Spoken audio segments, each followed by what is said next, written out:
I have here a couple of the dice towers that I have made recently. I made a dice tower for a friend of mine a year ago, maybe a little more, and it's larger. It was made out of thicker wood, it's the first one I ever made, and I wanted to try again.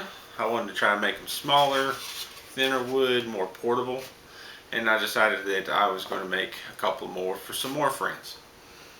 So this is the second one that I attempted. Again, I was looking for thinner wood, which this is considerably thinner than what I have used. Fortunately, I don't have the thicker one with me to show you. Maybe I can dig up a picture.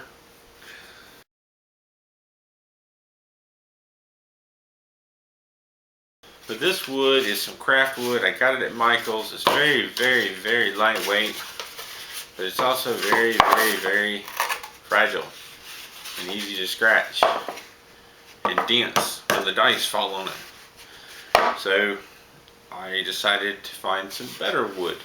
Also, after making it, I noticed there was a lot of space in between the baffles. It didn't need to be this top. So I went and got some oak wood, and I made this one. This one is shorter. It's also kind of incomplete. I tried some different things. One of the first things I noticed after beginning to put it together is the boards have a slight curve to them. And after going back to Lowe's where I picked this up and looking at every oak board that I could find of this thickness, they were all slightly warped in some way or another. So this wasn't a good choice. It is a thinner wood. It's got a little more weight to it, but this is very flimsy. And it is tougher.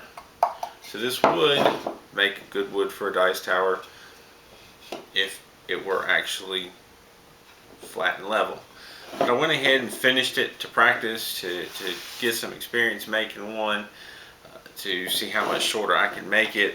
Again, I made it shorter, and there's still plenty of room between the baffles. I tried putting this on a little differently, whereas the old ones, the front board is sunk in just like the back. This one, it sits on top. Don't really like that. But I continued on to make the Mark IV, if you will, Mark II, Mark III, and I made a few videos. It's not my best video, but it'll kind of give you an idea of some of what I did and some of the process. And in the future, I will probably be making more, and I will definitely do a more detailed video with more instructions, measurements, and whatnot. But this is what I have so far. This is from Michael's. It's more craft wood. It's more of a plywood. But I'm going to give it a try. It's a little shorter, a little thinner.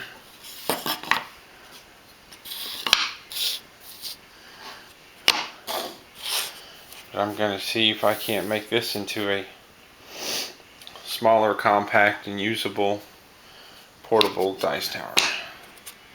So I went and cut out some more wood.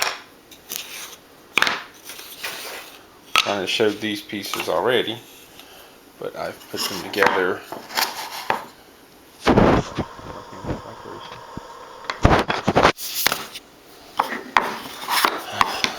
Cut out more pieces, and I used a couple of these clamps to put two of the sides together at a right angle, 90 degrees.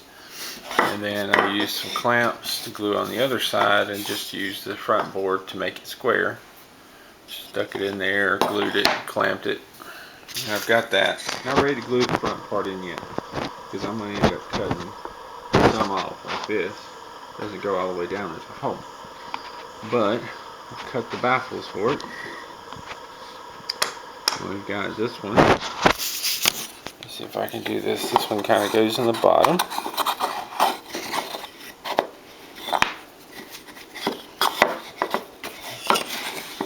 It goes in the bottom, and then I have one that will ultimately go in the top. And then this one kind of goes in here at an angle, pushed in just a little bit so this front piece can go on and the dice bounce back and forth. And I've cut out 4 more pieces, a couple more baffles in the bottom chute.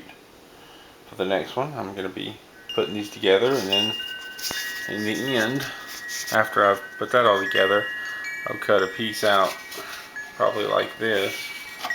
It'll cover some of the top, but leave enough of an open end that you have to drop it in on this baffle to make sure you get the roll, and then I'll make a tray to fit it.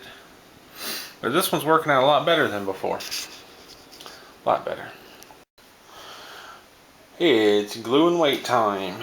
So I've started on the other tower. I've got it, the angle thingy clamp to get that right angle so it'll be square. And this one I've glued the bottom piece in, put a little clamp on it to hold it in place.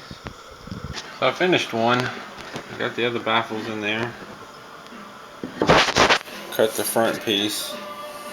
I'm going to do it in pairs. One front piece is a little longer than the other. Oh well, they're not perfect. Not bad though. Quite an improvement over what I had made before. So now I'm gluing the bottom side, ledge, whatever on this one. I've got the 2 sides, and this will be the front. And of course I have the 2 baffles, so they'll go top and middle. So this one turned out really well. You know, it's not perfect, but it's really not dissatisfied with it. So now it's just a matter of cutting a piece for the top and cutting a little opening, and then making a tray for it to sit in of some sort. So I'm going to end up confusing myself. I went downstairs and cut some more parts. What we got here to start with, I've got the part that's going to go on top, and I've got to cut a shape out for that, more of a trim piece, and one for that one. And then I've got the tray piece. One's a little shorter than the other. I didn't have enough wood, but I got some sides that I'm going to glue on.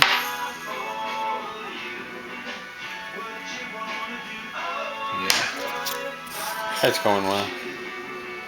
I'll glue those on, and then I'll cut some pieces for the front and back, and this will be the tray for this to sit in. I'll knock everything over and demonstrate. Yay. And have a front piece to stop the dice, and then when you're done, you just fold it in there, and there you go. So that's where I'm at. I use the scroll saw. Well, I should say I use this to try and make some straight lines, and the first line I made here was a little short maybe.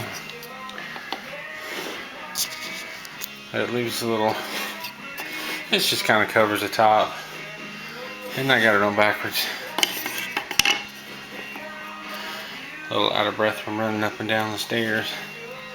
That's what it'll ultimately look like. I wanted to kind of put a little cover up here to hide the inside of some, but I wanted to leave enough space for the dice to easily fall through. I think I found a decent halfway point. Now for a little sanding on the rough edges and some gluing. And here I have a dice tower for a friend. Falls down, fits in its tray for easier storage. Has a little design on the front. Here I have the 2 dice towers completed. The one in the background is already clear coated and stained, and you may notice that I have burned a pattern onto the different ones. This is like a mechanic gear steampunk type thing. The other one is skull and crossbones, more of a pirate theme. But the next video I'm gonna go through and show you how I stained and clear coated the dice tower and the process that I use. That will be in my next video. Thank you for watching and stay tuned.